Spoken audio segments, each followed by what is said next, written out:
今日開咗3支比較少用嘅淺色系大地色嚟用。喺揀顏色嘅時候，我哋都會忽略咗淺色系，因為我哋更容易俾一啲更鮮豔啦、明亮嘅顏色呢吸引咗眼球。咁我哋先嚟睇下佢嘅原色係點樣啦。講真，中間呢個 YR01 真係有驚豔到我，因為佢比我想象中係更加橙色啦。而嗰種橙呢，又唔係好明亮嘅橙喎，我覺得幾淡眼，睇落好舒服。好，咁我哋又嚟落啲酒精睇下啦。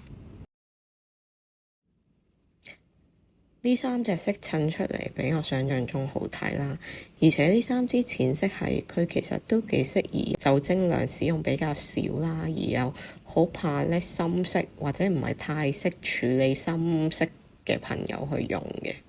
咁就算加多咗呢，都唔會唔識處理啲墨水。